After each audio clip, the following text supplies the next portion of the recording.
Welcome back to another edition of the B4evaKool podcast. My name is Rex45, and we on the Vroom Wednesday, where we get to talk about World Superbike, MotoGP, Moto America, club racing. The first round of MotoGP just happened, and we're going to be getting caught up with all that fun stuff with the gang tonight. I'd like to thank everyone for tuning in as always, and please continue to like and subscribe and comment. I want to shout out my sponsors, Freedom Cycles and also Workbench Technology. With no further ado, let's start to bring people in. TJ, what's going on? Welcome to the show, man. How you doing tonight on a Wednesday night? I see you got the 43 hat on. He looking good out there, man. How you doing? What's going on, Rexy? I can't complain. I'm happy. You know, bikes are out on the track now. Season's here. Fortunately, still in the Northeast. It's still a little cold. A lot of sand is out there. A lot of potholes. The bike's not ready to get on the street yet, but I'm almost there. You know, I was up there over the weekend, and I did see somebody out on a bike, and I was cheering for them because I remember the days when I used to pull the bike out, and I had the heated gear on because I know up that way after September Labor Day, it's like a ghost town for motorcycles. Now, I would say, I mean, there are some bikes out there. I've seen a few Harleys, the smaller bikes, I would say. But if I wasn't riding on the track, I mean, I'm sure like a nice warm day that we had today. I mean, it was 50 degrees, so we call that warm right now. But I'm sure I would have took a spin around the block or something. But I'll wait a little bit so it's right. I did see somebody on a Suzuki, and I did think that was you, and I was like, it's not the same color. So there was definitely somebody out on a Suzuki in Boston over the weekend riding, man. So I'm excited. I know you must be excited for MotoGP and all that stuff. So we're going to continue to bring folks in and get this MotoGP talk going. The real Luis Ortega, welcome to the Vroom Wednesday, man. We're a little bit more laid back and having some fun. How you doing tonight, man? Good. Sorry I missed the last podcast. I really wanted to go in hard. My boy Track Stars, but no, I'm doing really good. I'm glad to see some new faces and hear some new opinions. It's always good to mix it up. So I'm looking forward to the podcast today. All right, nice, man. I got to assume you're excited that MotoGP happened. You must be, chomping at the bits a little bit for that too. Oh yeah, no, I mean it didn't feel as long of a winter for MotoGP to start as it has in other years. I don't know why, but it felt like the last race and this race went by fast, maybe because there's just so much craziness going on in the world that everything goes by fast. But I'm glad it's here because it's such an incredible sport, man. Yeah, I agree with you on that. I feel the same, and we'll probably just chop it up about that a little bit as well, because it did feel a little different even after the weekend is over. Also did feel a little different. So we're gonna break it down and see what happens there. Last but not least, let's bring in the one and only Bobby Shakes. What's going on, man? I see you're still milked.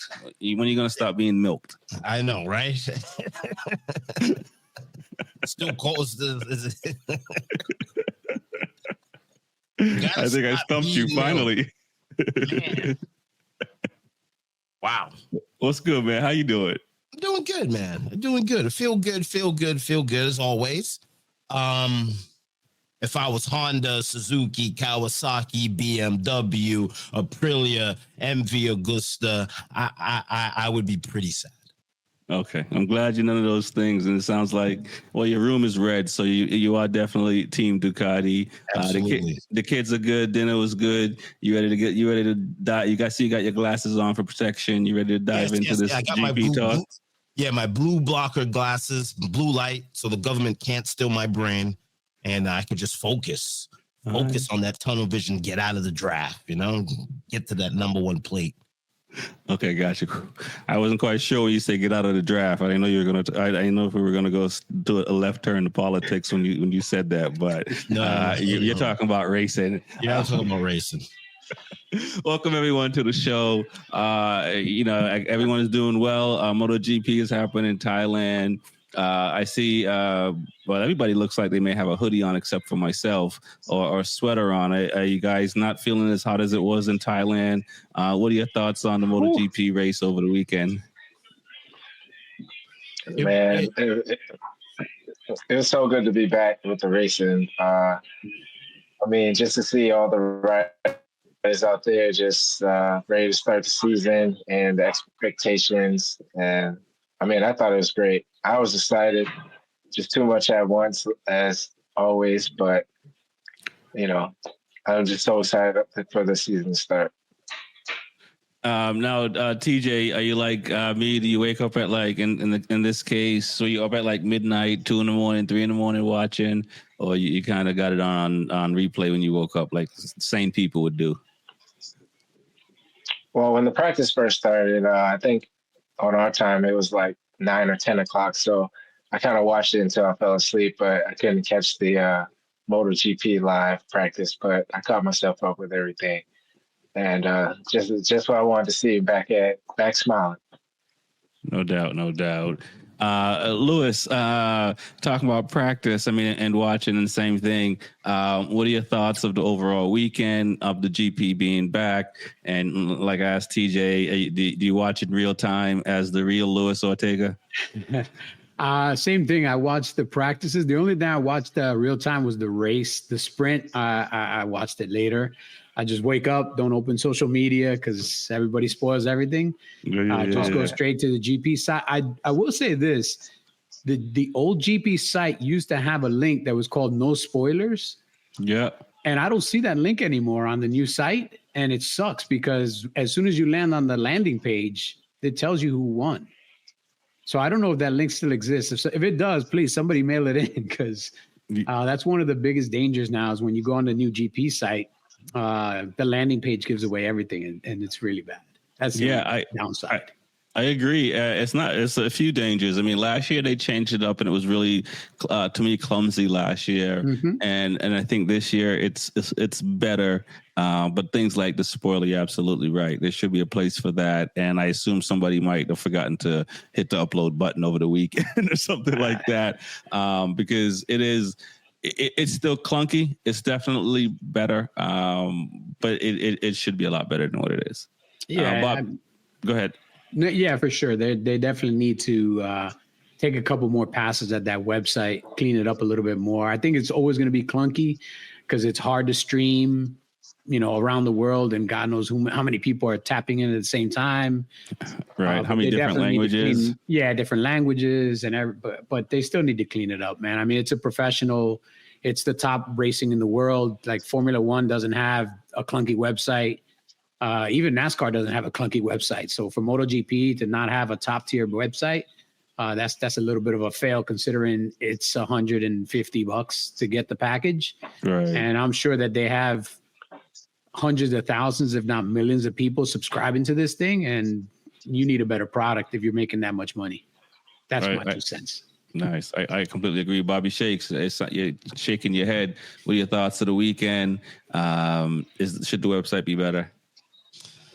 The website was terrible, but I watched all the races on the website on my phone, and it seemed to work a lot better. Okay. I don't know why, but it was really, really streamlined on the iPhone as opposed to watching on the desktop. I guess it's because you don't want to put too many things on your landing page. Yeah, it was great. I like the website. On the mobile, it's great. On the website, on the computer, unbelievable, those guys. Right. Sounds like the app might be better on the phone versus the web action there. Hopefully they'll sort it out and make it good. But let's talk about the race. I mean, the practice sessions. The Marquez brothers finishing up top in the practice session. It reminded me of some years of the Patriots when it was a foregone conclusion that they were going to win the championship before the race even started. How did you guys feel about those guys finishing 1 and 2, and even Morbidelli showing up a little bit and Pecco struggling?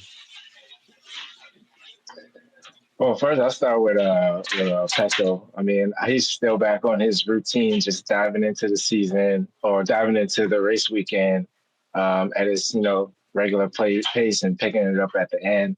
I think that needs to change, especially Mark's on his team. Mark's not playing any games as we see already. So, but it's good to see the Marquez brothers taking a lead and taking a step. Mark's going to be Mark. From the season that Alex had last year, it was really good to see him to be on the podium in the first race of the season because I don't think he really had a great year last year, but it was really good to see them both at the top. I know they must speak at night, tell all the tricks and trades to each other. Right. Definitely fortunate to have a brother. Yeah.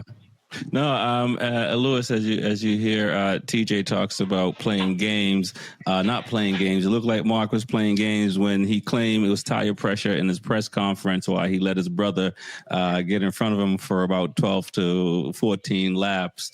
What are your thoughts on that? And also, were you team Marquez brothers after qualifying for practice? I mean, I've been a Marquez fan since, I'll be honest with you, I believe it was Estoril when he was in 125. Okay. It's going way back. Yeah. It was a race that he was leading, and it was an important race for the championship. It started to rain. They pitted everybody in. He went back out, and on the sighting lap, he crashed, got the bike back in. They changed the fairing completely. They got him out in the back of the grid, so he had to start from the back, even though he was leading the race. Yeah. And he still won the race. And that was the day that, I was already a fan of his, but that was the day that, I was like, oh, man. And then I used to work for Shoei. And this was, he was a up-and-comer in Shoei. And so I've been a fan of his for a long time. And it was great to see him back in form on a competitive bike. I mean, he did well last year on a competitive bike. And I think now he has the best package in the paddock. And he just, again, it's only one race, but he really is showing that he is that next level guy that not everybody can keep up with. When it's his weekend, he can pretty much clean the weekend up. I mean, he literally played track day coach for 12 laps, showing his brother the lines and keeping Pecco just far enough away. And when it was time to drop the hammer, he dropped the hammer and showed people, look, man, I could have won this race by 24 seconds if I didn't have this tire pressure issue. Well, let's put on your CEO Dainese hat. If one of your guys did that in a race for 12 laps, and you expect them to be a pro, do you say and he ends up winning, right? What do you say? Do you just say, great job, or do you still give a speech?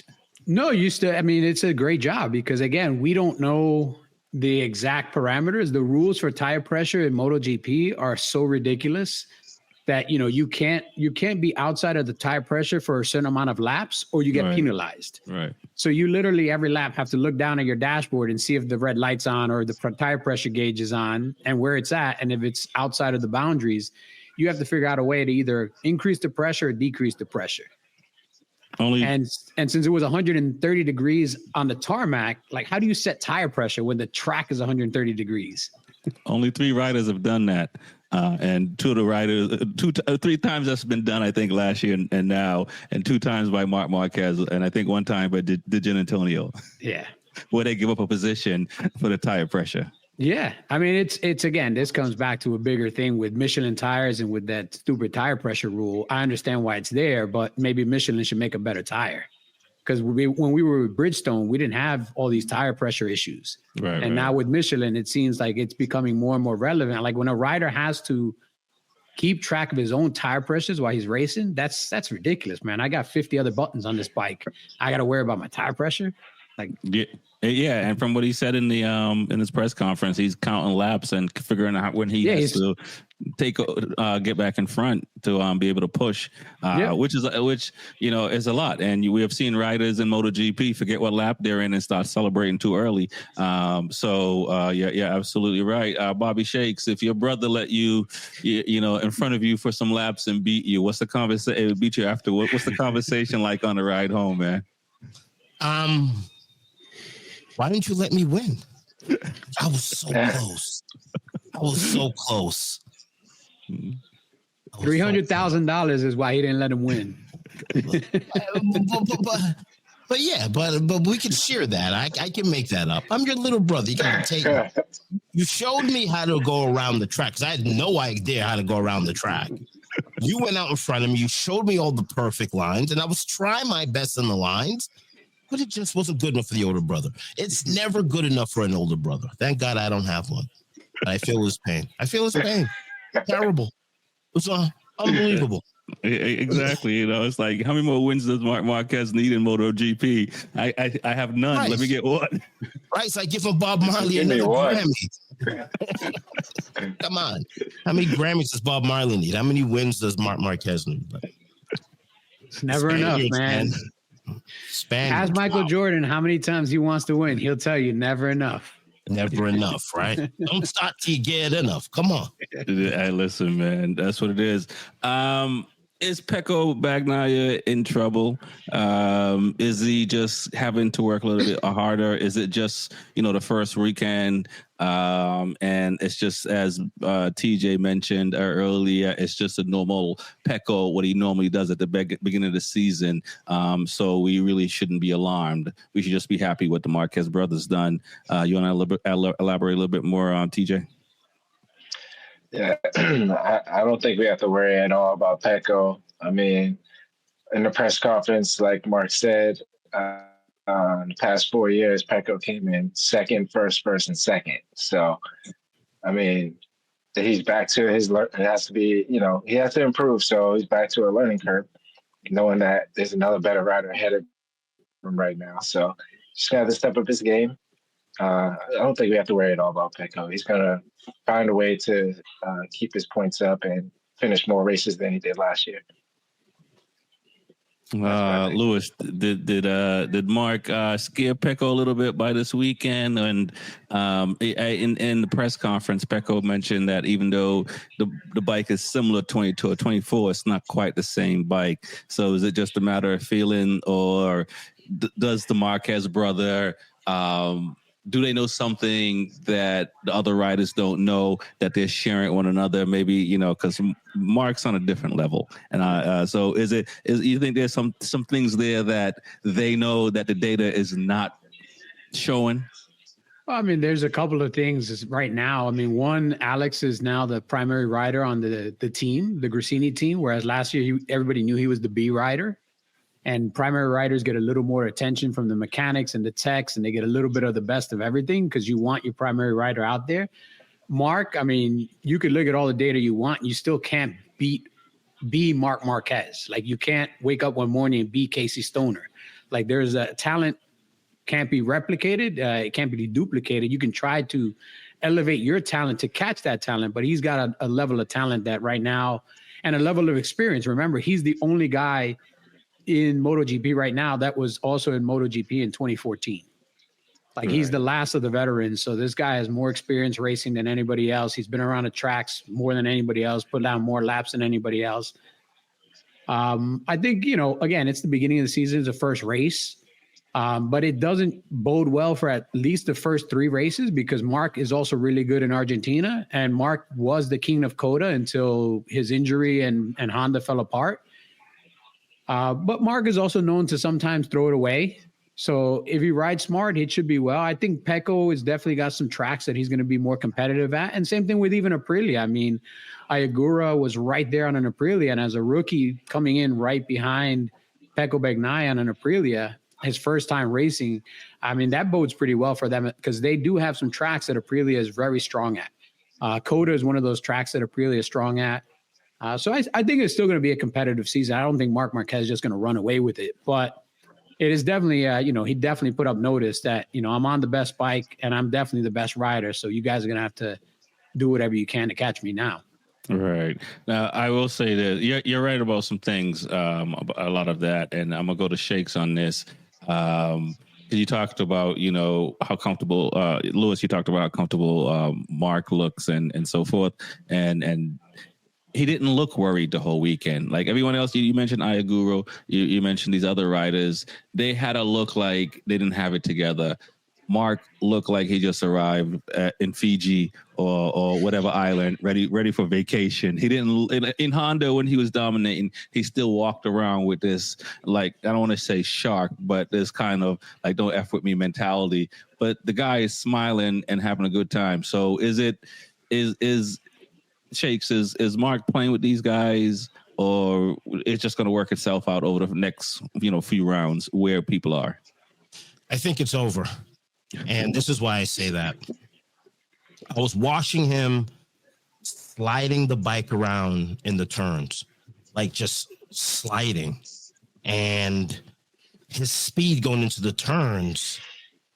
And I'm just watching this, and he's just, as everybody just said, everybody agrees, he's just on that level. All right. What is your older brother going to do to you now? Your older brother's going to teach you, give you the cheat code. Because like Lewis said, Marquez got the cheat code, right? When you've done these tracks so many times, you have a cheat code. Mm-hmm. He's going to give that cheat code to his brother. I think the Italian's in trouble. Barring injury or barring anything crazy, I think the Italian's in trouble.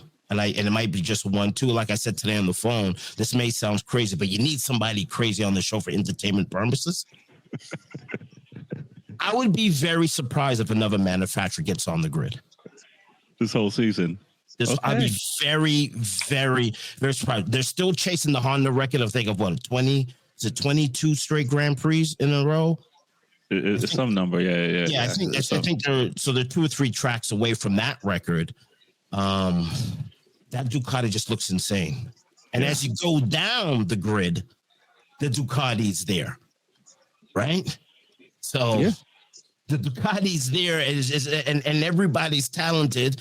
It's just my guy's got the cheat code, and he's on the 25, and the Italian's on the 25. The brother's on the 24. Well, they're all on the same bike in theory. They're all on the same. Right, but the motor's different. No, I think the motor. I think the motor's a 24, but the chassis and stuff is different. I thought the motor was 25 for Marquez and Bagnaia. I think they stuck to the 24, right? Yeah, I think they swapped into 24. 24.9 motor. Yeah. So it's an updated version of the 24, but it's not the full 25, because when they tested the 25, I think they didn't like something about it. There's some sort of feedback that they got that they didn't appreciate. So what they did is evolve the 24 motor. So the factory team is always going to have a little bit more secret sauce than everybody else. But as far as machinery, they're pretty close. But then the talent is what separated them. Right. So speaking of the Italians and the other riders on the grid, let's go down the list. Let's talk about Aprilia. As we saw, Ayagura, fourth and fifth, I believe, in that order. Fourth and fifth rookie. Silent assassin, right? I mean, I really was rooting for him in 23 to win the Moto2 championship. So when he didn't win that, I felt bad, because he really showed his potential in 23. I was happy for him in 24 for him to win it. I didn't expect him to do what he did in this first round on the Aprilia. If you had to ask me, out of all the three rookies, I would have said Furman Aldeguer had the best shot. But let's talk about Aprilia. Let's talk about what they did. We saw Bezzecchi. He did better in the GP. It crashed out in the sprint. Does Aprilia stand a chance? Is it going to be the rookie that saved them, or we just kind of say it's just the first round, just chill, because he didn't have all the same setup as all the more senior Aprilia riders? I mean, as Lewis said, I usually wait till like the third round to let things settle in. Because like everything is just high intensity. The first race, I do give it to Igor. He did amazing. I would definitely room for him as far as the rookies go. But who expected him to run up front? And he learned so much. He was right behind Pecco. I mean, just he even said like just watch how smooth he rides and stuff like that. I think Aprilia should be okay. I mean, like I said, it's the first race. Bezecchi did really well. One thing I didn't know about Maverick Vinales is that he was always in Q2. Right. It's been like 40 races since 2023, something like that. And he didn't get it this time. So it was a little bummer for him. But I'm sure he'll figure it out. And hopefully Aprilia can get it together. I mean, they have, I think, 4 bikes. So. Okay.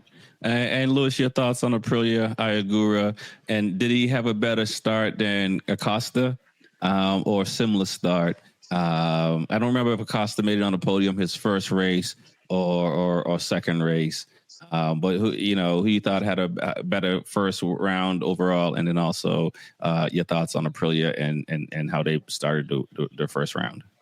I mean, thinking about what year we're in and the situation, like at the beginning of last year, KTM was in a better situation than Aprilia. So for KTM to finish higher last year was, not that bad. I think Acosta did well last year because he was on a better package. The Aprilia package last year was good at some tracks, but for the most part, the KTM was a little bit more better rounded bike. But I think Agura for this first 2 races in MotoGP to finish right behind the second place finisher in the championship last year was really, really good. I think Bezecchi, he had a really bad start. The one race he spun up. Oh yeah. Really bad. So he dropped, I think, almost all the way down to 18th or something and had to fight his way back. Vinales is like, see. Yeah. I think KTM is the manufacturer that's in trouble right now. I mean, their guys all seem to be struggling. Acosta, Binder, Vinales, like the entire KTM squad seems to be struggling, and that doesn't bode really well. I mean, they barely finished in the top 10 for the most part. But seeing Agura, the way he finished, I mean, I think he finished 7 or 8 seconds behind Marquez in the actual race. That's really good, man, because that gives me some hope that when Martin comes back, if Martin can get back into health, I mean, there's a good chance Martin can finish in that top 5 or at least compete in the top 5. I don't think he's got anything for Pecco and Mark because the Aprilia still struggles in a lot of tracks. There's some issues with the bike where it doesn't handle or work the right way. I mean, it definitely doesn't launch well. 3 times out of 10, it'll launch into the pit instead of going forward. Oh man, and I feel, and it's like some commentators and folks in front of the camera gave Vinales a hard time last year, and to see that happen to Bezecchi this time, it kind of like sometimes it is just the machine. Bobby Shakes is where do you see Aprilia? We see this rookie. Is it just too soon to tell, or this dude does he have a shot to win like Rookie of the Year? If he has a shot to win a Rookie of the Year, all he's got to do is just hold on. Remember, like we all said, Aprilia is playing at a handicap. When Martin comes back, then we can really judge to see what's going on, and then they will have a rookie that can feed off his energy. Aprilia's the only manufacturer I feel could make a run, but they're handicapped right now. We don't know the time frame when Martin's coming back. We don't know if he's going to be ready to go, if he's going to have to do rehab, and he's going to have to rehab while riding. But I think that's the only problem with Aprilia right now. They're just handicapped. They're handicapped. Right. What do you want? Now, we saw what we talk about. I'm laughing because it's crazy to see. Like we saw Mark Marquez did to Alex Marquez being the newer rider dominating the team. We saw what Acosta did to Fernandez on the Tech 3 being a rookie, and what Ayagura did to Raul Fernandez, who I think he at least jump started him better because it's the best results we've seen from Raul in a long time. Do these more senior riders need to start talking to Marquez for advice? Like, what do we do because the number 2 rider is showing us up? I mean, probably won't get no info, but they need to start talking to somebody. I mean, like, Jack Miller needs to start talking to somebody. Like all these older riders, I mean, they're hanging on. Hopefully they can keep their seat, but they definitely need to start seeing what the new data is about. I don't know if they're all on the same. I don't think they're all on the same chassis, but they definitely need to start talking. You do have to look yourself in the mirror, right? You know what I'm saying? If you're the most senior rider or the number one rider on the team, you do have to be like, oh shit, right?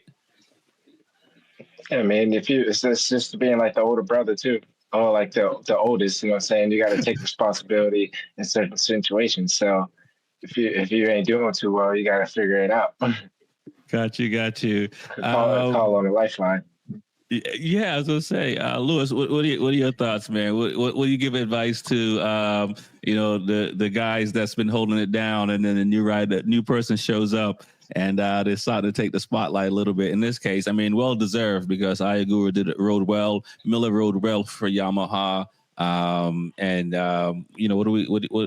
What do the senior guys, how they deal with that, or advice to give? Best advice is do better. Because there's more young. If you think this young guy is hungry, there's 32 other guys in Moto 2 that are hungry as well. And I think I forgot who it was this weekend, but they interviewed one of the rookies, and one of the big things that they said the adaptation from Moto 2 to Moto GP is much smaller than the adaptation from Moto 3 to Moto 2. Yes, I've heard that. Yeah. And so now that gap is shrunk, when these guys, and this is one of the reasons of this graduated system. When these guys are coming from Moto 2 to Moto GP, it's not the big jump that it used to be 8 or 10 years ago where the bikes were that much different. Now there's so much of the electronics that have moved over to Moto 2 outside of like ride height assistance and things like that. A lot of the electronics are already on the Moto 2 bike. The handling is the same. The weight is very close. The only difference then is really power. Right. And, if you're a good rider, you're going to be able to adapt to the power, and then you just need to adapt to a few more electronics. So all these guys that have been around that, are sitting on their hands, they need to get moving, man. More gas, less brakes, whatever you got to do, because if these young guys are already beating you or nipping at your heels, that doesn't bode well for a long career for you. It does not. Bobby Shakes, your thoughts?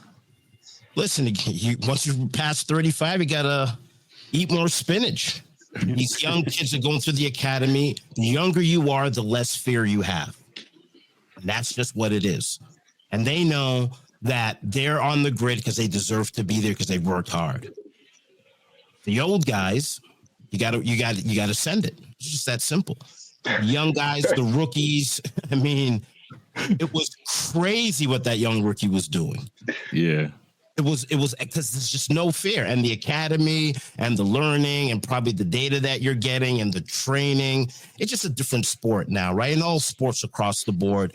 I mean, this kid's probably been racing since he's 3. I mean, the old guys, there was a lot of not that much workout, maybe a little partying, smoking, drinking, where these younger generation is pinpoint focused on what they're doing. We know the data from nutrition, sleep, rest, stretching, weightlifting.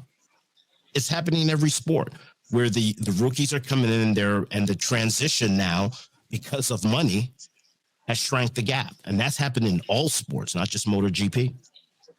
I agree. They instead of full send it, we have to say, little LeBron James or something, because he's putting up ridiculous numbers at 40 something. And if you're going to be an old guy in any sport or old woman, you still got to be in the top 1 or 2 and to stay there. You can't be like the old Karl Malones and these guys that used to still just do the farewell tour and put up some numbers. Now you still have to be one of the top. Let's talk about Honda. Zarco finished 7th. Mia crashed out of 6th. What are your thoughts on Honda? We saw a little glimpse of it last year, but it seems like they have a better foundation this year. What are your thoughts?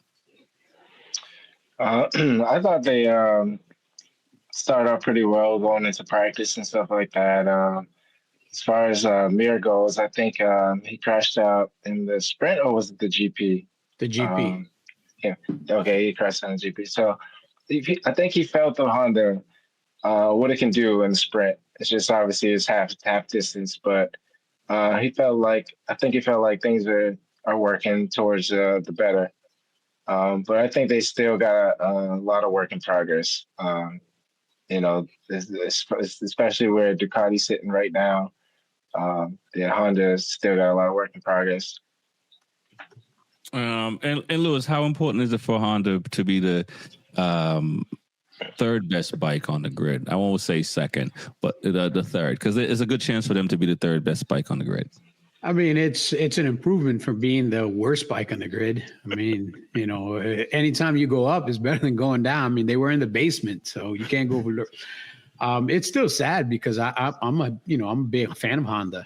You know, one of my first motorcycles ever was a Honda. I grew up loving Honda, and to see them in this situation, it hurts because, you know, the fact that they lost Repsol as a sponsor and all these other things. I mean, it seems like a slow erosion of Honda as a racing team, and they're kind of rebuilding from the ground up. If you think about it, they have competent riders. I mean, Zarco's been around a long time. Mir's won a championship. I think Marini is one of the riders that's kind of on that bubble that, you know, he's been around a while. He's had some success, and he needs to keep trying to be consistent, stay in the top 12 whenever possible. I'm not going to say top 10 because that's a big lift for Honda. When they can get in the top 10, that's a W for them at this point. But again, I hope that they get a little bit further. I mean, I think they're going to probably finish above KTM. I think KTM is going to have the longest season this year. I think they're going to have the most problems this year. So even if they finish at the end of the year fourth of the manufacturers, at least they're not in the basement again for another year. Contracts are coming up. Who do you keep? Does Zarco get a factory seat? Do you keep Luca? That's hard to say, man. Zarco's not that young. I mean, he looks like he's 57. For some reason, he's the oldest looking MotoGP race on the grid. But he still does backflips. He still does backflips. But I mean, Zarco is somebody you probably want to keep, even if he doesn't ride for you, because he's obviously a good development rider. He's putting a lot of good laps in, and he's helping you develop the bike. Mir, I think he's under contract through 2026. Yeah, I think Marini as well might be in contract through 26 at this point. No, he's going to be end of he had 24, 25, so he'll be done at the end of this year. So Mir might be the one that's on the bubble. Yeah, Luca Marini might be the one that's on the bubble, and that might not be a bad thing because I'm sure his brother bring him back to VR46. He'll find another place for him to ride. I'm sure. Shakes. Speaking of Honda, I know that's the closest thing to a Harley because they both start with H. What are your thoughts about Honda? Zarco finished 7th. Mir looked good. I mean, they all moved up compared to last year.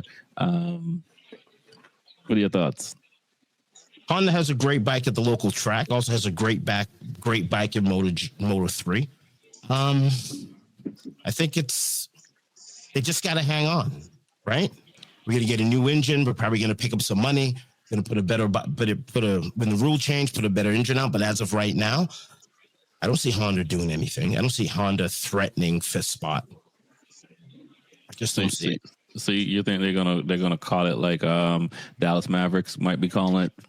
Yeah, just call it and build your platforms in the lower rankings and just see what's going on with that bike. And then hopefully you could move the bike up and can play with the big boys. Okay. All right. So do you keep all your riders until then, or do you try to snag a couple of the young ones? And it may be tough because these young guys, they want to be on winning bikes, as you mentioned earlier, with all the training and all the effort they've put in their whole life. They don't want to be Zarco. Well, you got to keep Zarco, then you bring in a rookie. That way you have the tutelage to help out, right? You can't just bring in 2 new riders on a new bike. I think you need a little bit of experience in the paddock, and then you bring in a rookie in, and that's what happened last year at Ducati, right? Yeah, I can see that. Yeah, come on. You know my guy Marquez taught your guy how to ride. Come on. Do you think Honda is trying to play it smart, seeing what KTM is going through right now? of fortunate having Mark Marquez for so long to not spend so much money developing the bike, just to not go bankrupt. Well, I don't know if Honda's going to go bankrupt because their money. Well, I know their money's long. I know the money's long, but I was just them being so good for so long, Yeah, I do think that Honda and Yamaha and sometimes larger companies that have been around for a while, they lose sight of trends, changing in trends and shifting in markets and stuff like that because they've just been a giant for so long. They think that nothing's going to happen to their house. And I think Honda fell to that. And even though, somebody was telling them, but Ducati's doing this, whatever. But Ducati's doing it, whatever. But, then you saw that in 2018, 2019 with Dovizioso and how much he pushed Mark and how Mark had to ride to where he had to ride to continue to be on top and stuff like and subsequently getting hurt. So I do believe that. Yeah, and that can happen in any company. And I always think like, I never want to be that. And I always try to keep that in mind. But also that becomes dangerous, too, because you don't always necessarily always want to change the game every time. So I don't know what that balance is for them. But this I'm pretty sure some people lost their jobs and a lot more by what's happening. Because the Japanese, they do take pride in everything. So this can't be good internally. Okay, go ahead.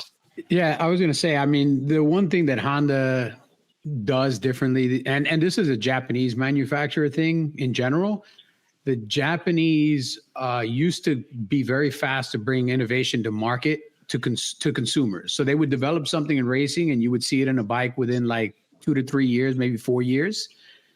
And they've gone away from that. I mean, they've gone away from that years ago. I mean, that's why the R6 was pretty much the same bike from 2002, 3? No, a little bit later, like 2009. Well, it's 8, 9. Yeah. 07. Yeah. And then they just had moderate changes to the airbox and this and that. And then they finally had like one big update, which was just really electronics and bodywork. I mean, it wasn't that major of an update for the R6 in the last iteration. And this is where the separation is. Honda and the Japanese manufacturers are looking more at the global picture. Last year, Honda had its biggest sales year, set an all-time sales record. They sold something like 19 million motorcycles worldwide. Okay.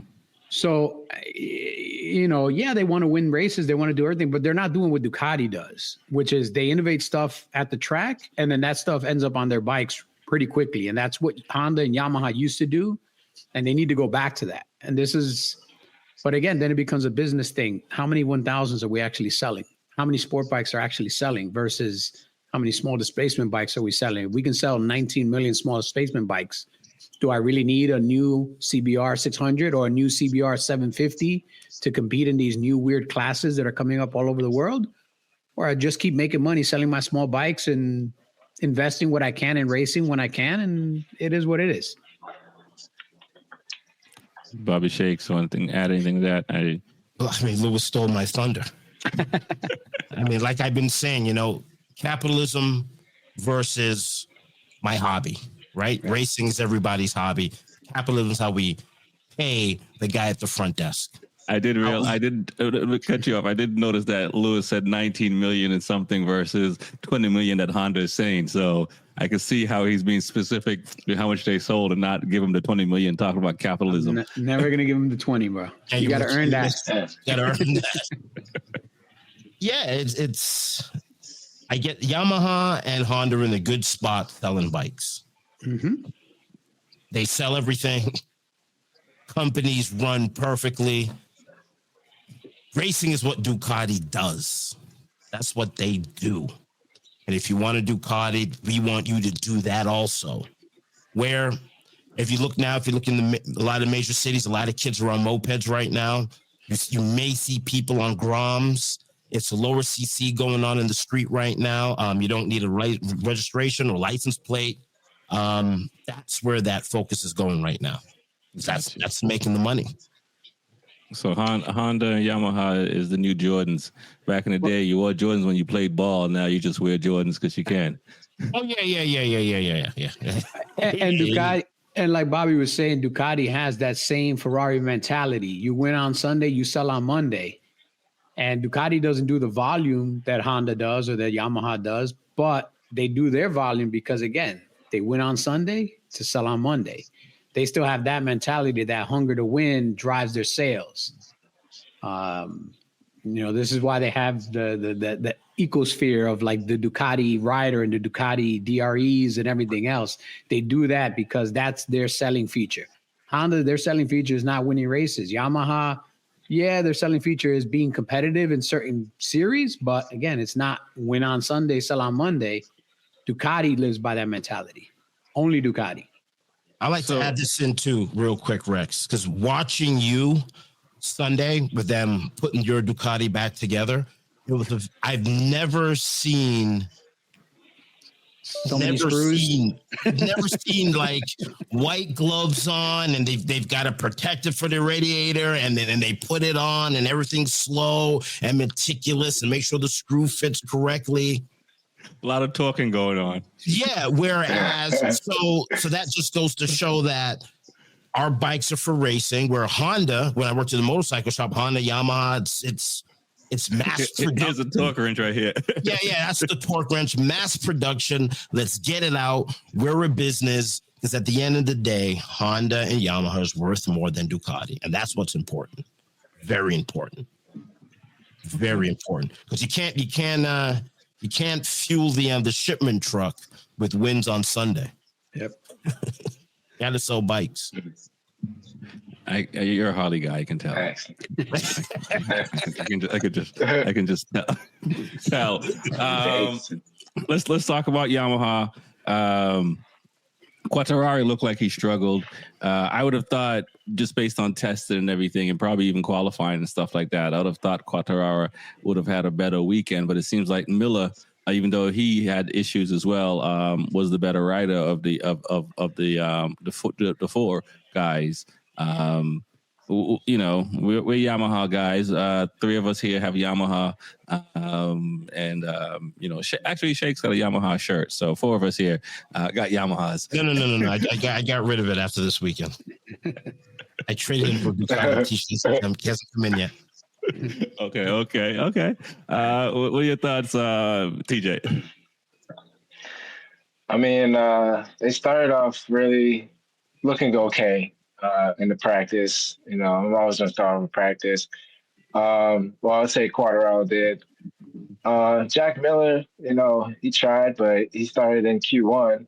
I mean, he was so excited to get out of Q1, to get into Q2. Jack Miller does what Jack Miller does.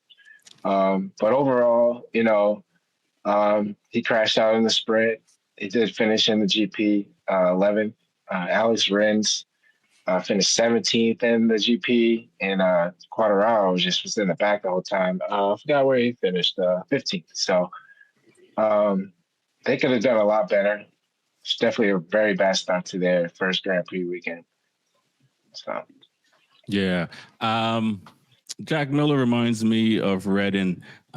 These guys that I think they have to me, they have what Marquez have, but just have a lot of bad luck. Like these guys, like they'll have races where it's just unbelievable. They do things, but a lot of times it's just kind of like it doesn't work out for them. Lewis, I mean, is it just bad luck for Miller? Because he got into MotoGP at 15. He was skipped Moto2, so the talent is there. Well, Jack Miller is a victim of bad management. He should have never skipped Moto2. Realistically, he should have gone to MotoGP. He should have spent some time in Moto2, build the body to go to GP in racing, not just physically, but like mentally, and then go to GP. And I think he would have had a little bit more success earlier in his career. Instead, he struggled mightily for the first half of his career. Once in a while, he would have flashes of brilliance. I think Yamaha in total as a complete, they better pray for a lot of rain races, man, because the bikes suck. The bikes suck, man. When you're both factory riders finish behind your satellite team riders, and even your satellite team riders are finishing 22 seconds behind the winner, you're in trouble, man. I mean, Honda finished better than them. Jesus Christ. Like at that point, do you even want to show up to the next race? Like they got some big problems, and I don't know if they're waiting for the engine change in 27, but it's going to be a long 25 and it's going to be a long 26 if they don't come with something. Because you can't, and I hate to say it because I've always been an Alex Rins fan. I think he's a super talented rider. I compare him to a Jorge Lorenzo. The way he rides is just smooth as butter. Yep. And when he could put it all together, but even him finishing that far down, I know he's got some injuries and things like that, but is this kind of like the downturn in his career? Is it this the point where, maybe I just finish out this year and, kind of call it a day in racing or move on to somewhere else? Or I'm so disgruntled by this bike that this is all the effort I want to put in, man. I'm not trying to kill myself on this shit box. Like seriously. Bobby, what are your thoughts on Yamaha? Are they done? I see you already sold your shirt and went to Ducati, so you might have got some insider trading already. I'm trying to find the grid. Were they on the second grid? The second line of the grid, Yamaha? Let me see if I can get starting positions. Yeah, I think they're on the second or third line. Let's see if I can pull it. You can't find the grid. I've been looking for it. Yeah, I don't remember what the start is. Let's see Q2. Miller finished in Q2 in fourth position. So yeah, he was in the second row. Yeah, second row. So that says it all, right? You guys are Rossi's walking through that door, guys. He's going to walk through that door. Don't worry about it. Second line think about it though, right? Yamaha, second line, first line Ducati, which is the huge monster, the big elephant in the room, the pink gorilla in the forest. And for you to be on the second line, I don't think it's over. I just Bobby think Shakes. Bobby Shakes. I know you're from the UK and you drink a lot of tea, and you might be confusing second lines with New Orleans, but second row on the grid, my brother. Second row on the grid. Second row. I drink from Starbucks. Go ahead and say it, Shakes. Yeah, so I think it's just when the machine is not working well, like we spoke, the machine's not working well. Everything stops working well. The coffee machine doesn't work. The ice machine is just broken. It just starts to trickle down. But second on the grid, you can't say that company's done. No way. Any rebuttals? I have a rebuttal there. So you can pull one fast lap out of your ass. But let's say, all right, just for the sake of consistency, he finished, he got onto the second position, or not second row, but he was in the second row for fourth position, right? Was the starting position, right? Yeah. Which means he qualified 0.3 seconds behind Marc Marquez. That's how close he was to pole position. Yeah. So at 0.3 seconds times 26 laps, he should have finished 7 seconds behind Marquez. He finished 22 seconds behind Marquez, man. So he actually tripled the amount of speed in the negative during the race. Like, you can't win a race in one fast lap. You can get a great grid position, but the race distance will determine you and your bike. And that's why they went backwards instead of forwards. Come on, man. Fast and Furious. I almost had you. Yeah. Do you think I think it's more... Oh boy, it goes hand in hand, right? Could be bike and rider. One's not good without the other. Yeah, no, and it could be tires, it could be this, it could be that. Again, the Yamaha package itself, just by seeing where people finished, not where they started, just shows you, because Quartararo started further up in the grid also. Everybody started further up in the grid, but they went backwards, man. So either the other guys had better packages over a longer distance, that, that one fast lap that you had that got you into that position, you couldn't maintain that for the race. Okay. And that's where I see the problem with Yamahas. They don't have the ability to maintain that fast race. At some tracks they will. Like there's some fast paced tracks that again they lean towards the strengths of the Yamaha, so they have less long straightaways where they don't have a lot of top end, things like that. So they'll be competitive at some tracks. It's just week in and week out, the one bike that shows up at every track, rolls off the truck, and can win is the Ducati. That's the only bike you can put money on. Yep, absolutely. Miller did say it did feel nice to ride a bike that feel like the rear tire wasn't going to hop off the bike. Wow. So speaking of KTM, he's always got to throw his shots.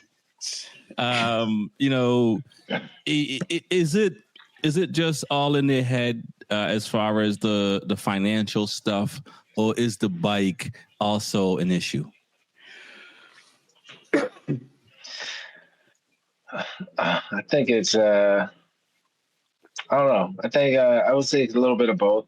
I mean, they still got some things to do with the bike. I mean, they still need to finish higher in the qualifying to have a chance. I mean, they can't just rely on Pedro Acosta. I mean, he is only in his second year at GP, so I also think the financial part is definitely. The energy is just in the area, so I think it ties into both. Okay, all right. Same question to you, and I'll just add this: did they put too much stock into Pedro? When you look at Ducati, they're putting stock into senior riders, not rookies. But what are your thoughts, Louis? No, I mean, I think they put the right stock into Pedro. I mean, the kid's talented. The kid should definitely be on the best equipment that they could possibly give him. But they're not giving him the best equipment because their best equipment is only so good. They've had equally quite talented riders on their best equipment. I mean, Binder's done enough laps on KTM to go to the moon and back 3 times. And he still is only good at 1 or 2 events a year or when it rains, because rain is the great equalizer in motorcycle racing. So that is not a good sign for a factory team that, you got to pray it rains, or you got to go to the Red Bull Ring where your team has done 1 million laps to be competitive. Like, you got to be competitive everywhere. And then their financial issues don't help them either, because it costs about 70 million euros to run a factory team. And when your brand is barely able to stay in business and it's trying to restructure and it's going through bankruptcy and everything else, does that, somewhere, somebody's looking at that bottom line like, wait a second, we're spending $70 million to go racing. We're trying to keep the lights on. Right. So guess what? We're not going to give you that titanium rod. You can use aluminum this week. Right. And I'll throw this to all you, but I will start with Shakes. Does that mess with the motivation of individual people as we talk about teams and teams win championships and stuff like that? You as anywhere in any company, you hear these things, are you still gung ho? Are you still gonna, see something on the ground across the street and across the room, and you're gonna go pick it up and throw it in the trash because you're that committed to the company? If there's something, if the coffee maker is leaking, are you going to tighten that or deal with it? Or you're just going to watch it drip? What is that motivation like for everyone in KTM right now? It's got to start with the culture, right? What is KTM's culture? Because even if you don't have the money, you could have your staff and everybody at the company say, you know what, we're going to do this for the company. So I don't know what the energy like was, the mood is like in the company. Is it, oh man, we're going bankrupt, who cares for this? Or it's like, hey, we're going bankrupt, times are hard. If we all stick together, we could get on the other side. And that energy would then transfer to the riders. But I don't know what the culture's like at KTM. Right. I have no idea. I'm not inside that locker room to see what's going on. But if they have a good culture, I don't think bankruptcy or hard times can shake your factory team. Right. So if you're Elon Musk, you also take a price cut as well as the people you lay off. Oh my goodness. No comment. Government's listening. I thought you had the glasses on, Shakes. So when you talk about culture, though, it has to be you're leading by example. Is what I'm really trying to say. Like if you expect people to buy in, the people up top has to start showing that they're the ones that's going to pick up the trash on the ground and the first one to go do it. Right. It's like when JFK was walking through the hallways of NASA and the great story saw a janitor mopping the floor, and JFK said, "Hey, what do you do here?" He says, "I send rockets to the moon, Mr. President. I'm just the janitor, but they need these floors clean to send rockets to the moon." What is the culture inside those walls of that corporation? And that culture has to transcend down to the track. If there's a misconnect between corporation and track, then there's a miscommunication at the local dealership. TJ, you want to add on that? I'll jump in. Something about the culture. I mean, yeah, it's about the culture. I mean, you do got to start. I mean, the culture. You got to start from the ground up. Like, if you got to lead by what you stand by, you know, to have people buy in of what you want to accomplish. And I mean, I don't know I mean, like I know KTM's culture is more in the dirt. So like, I'm still trying to figure out their identity, really. Okay. But yeah, I mean, they still, you know, like I started watching MotoGP around 2019, like fully getting into it. So, you know, trying to still see like the patterns that everyone going through. But, you know, I'm so used to Brad Binder, like saying he's done so many laps. I've seen him win in the rain. I've seen Jack Miller go to KTM and leave. I've seen a lot of people come and go. And you know, I've seen KTM always get rid of riders right away. So I'm just like, how can you establish something when you can't even keep a rider for 2 years? So I don't know. I think they need to, like Bobby Shakes was saying, they got to start that way. Right. Lewis, I'm going to have you wear the executive hat. You know, going through tough times, you know, your riders are not finishing where you think they should. When do you recognize it's the merchandise versus the rider, or is the rider just phoning it home because he's just happy that he ain't gonna get the same bonus he was promised? I mean, contracts are contracts. You can't really break contracts. That's why you have contracts. Riders are if a rider's a professional and you got yourself a professional, that rider is riding for the team, but his first client is himself. His only product that he has to sell is him and his talent. So he's going to try to do the best he can with what you provide him, because even if he's not with you in a year from now, he still wants to show that he's a talent and he can go somewhere else. Like if a rider just phones it in, that's how you get fired, and that's how you keep moving from team to team. That's how you become a Maverick Vinales. You know, fired you from here because you try to blow up our engines. Fired you from here because you complain all the time. Fired you.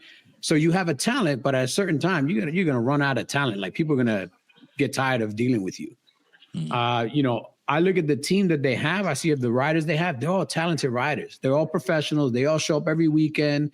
They're all in shape. They all do what they got to do. If the package below them can't give them this position they want, they're still gonna push. I mean, you know, I looked at the race and I saw, you know, Bender going back and forth with Acosta. It's not like they're not pushing, man. They're trying their best, man. They're doing what they can, but they also understand, like, this is all I got. The same thing with the Honda riders. This is all I got, but I still need to push as much. Same thing with the Yamaha riders. That's professionalism. And that's what you have in your paddock. That's what you have in your garage, your mechanics, your techs. If you got professional people, even if they know that they don't have the best, they're still going to go out there and do 100 because they want to prove to other teams, hey, I'm of value. If I don't work for these guys, I could always work for you. And this is the talent that I bring.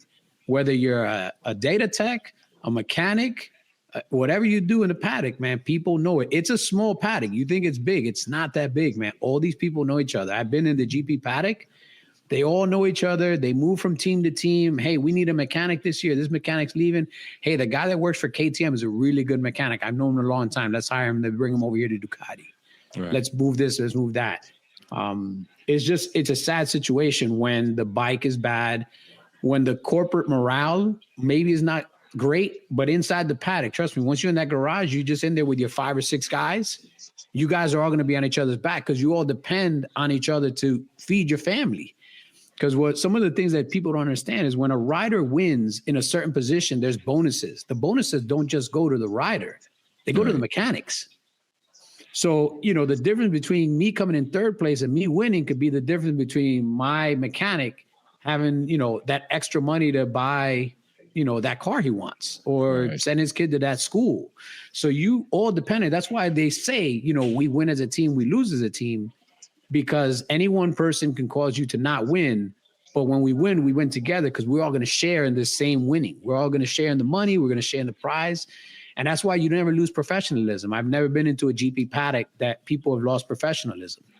The only time I've ever seen that is Maverick Vinales, man. He's the only guy that I've ever seen that I'm like, yo, this guy's completely unprofessional. Like, how do you do that? That's why Yamaha fired him. That's why, he says Aprilia didn't want him or he didn't want Aprilia. Aprilia didn't want him, man. After a year dealing with him, they're like, yo, we don't even want this guy, man. We see why Yamaha fired him.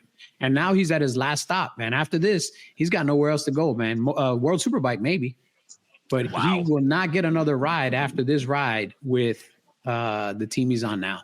No, now unless BMW goes to MotoGP. Yeah. Oof. What about Jack Miller? What do you think about Jack Miller? I know he's not like Maverick, offensive. Jack has a personality behind him, but do you think he's at his last stop? Yeah, I think this is his last stop. I think he'll probably be here for a year or two. I mean, if he keeps these results up, I could see him coming back for another year, maybe even for another 2 years.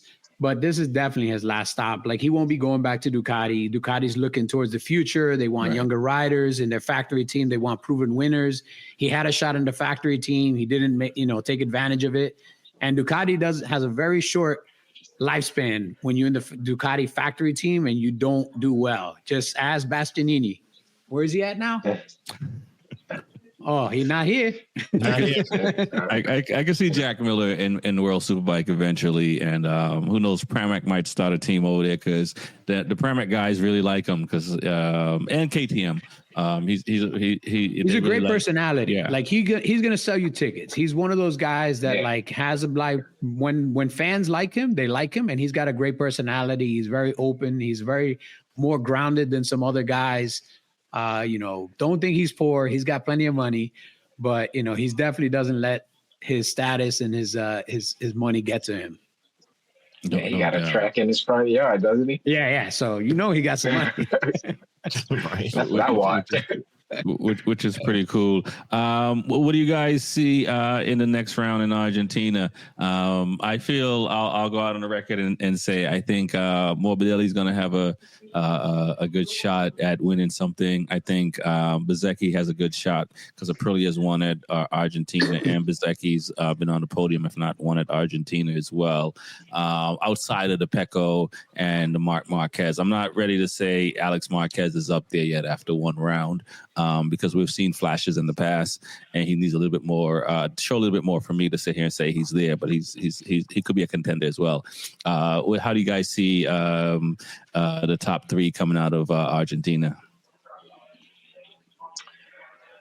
I'm sure there's gonna be a lot of some changes for the other manufacturers to try to compete for this next coming around. But I think Ducati's gonna be up there.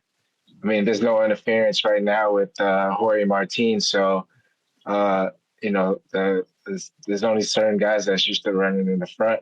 But I think Ducati's gonna do really well this race again.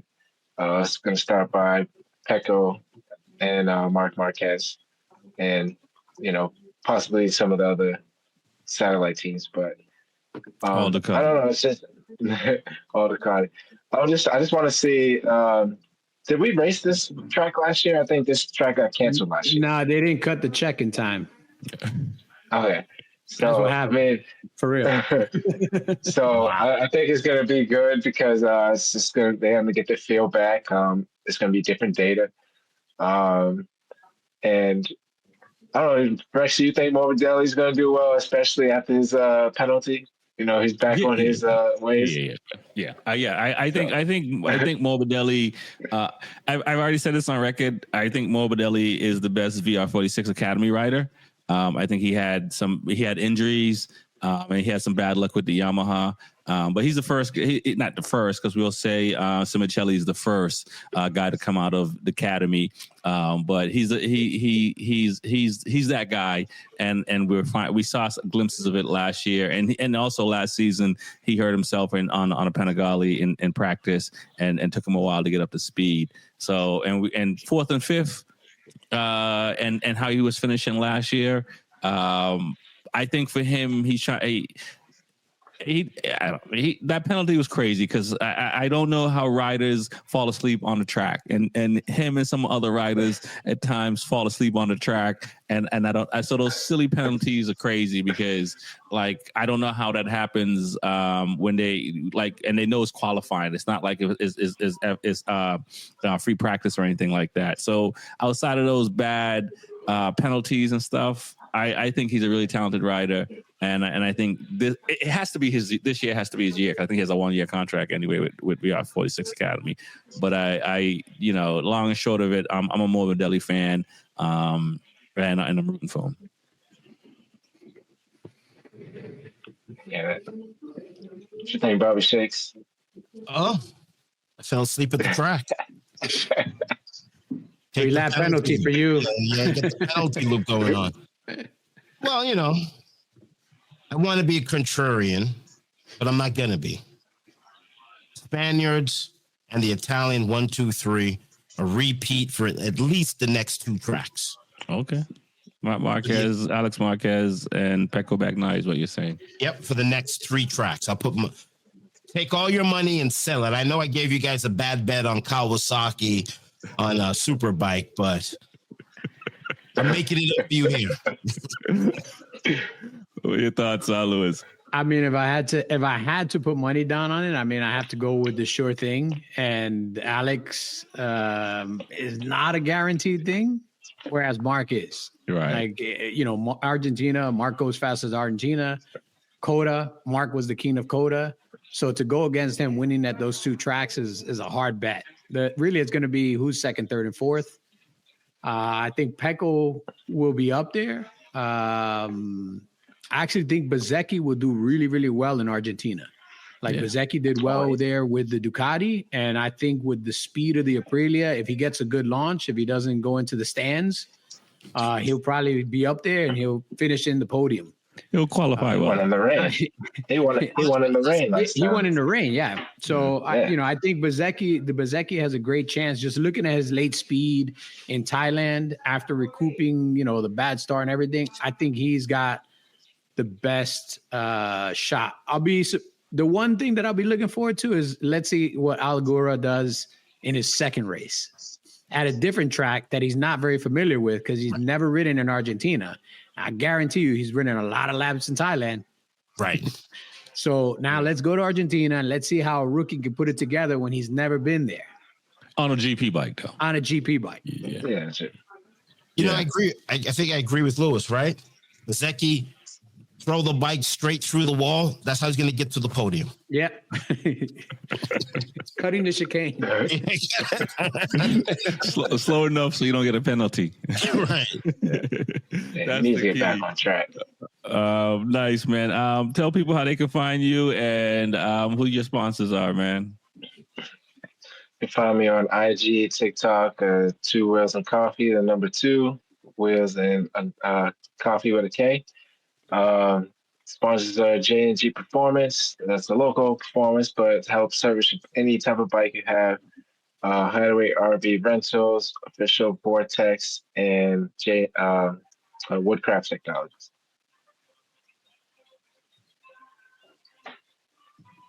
Lewis just disappeared altogether. Shakes. Listen, you're not Bastianini, okay? Finished 20 seconds behind. It's okay. You can have yourself a chocolate. Okay, it's okay. 20 seconds behind. Not all of us is Marc Marquez. Fine. Great. He's God. The rest of us are peasants. So let's enjoy some candy at MiltonCookies.com. It's okay. One candy a day. Listen, maybe you might finish 17 seconds behind because of the sugar rush. That's what you're telling. That's what I'd say. And also at Bobby Shakes everywhere. Nice. Last but not least, Lewis, not that you need to be found. Instagram, Real Luis Ortega. Any comments, please send them to Track Stars. Tell them that Lewis was right again. Always keep sending those comments to Track Stars about how I always beat him and I'm always right. There you go. Nice. I like that. I like that. No doubt. A little humility, less than a fortnight. Love it. Yep. Well, thank everyone for coming on. Peace. Peace. I appreciate y'all. Have a good night. Take care. Peace.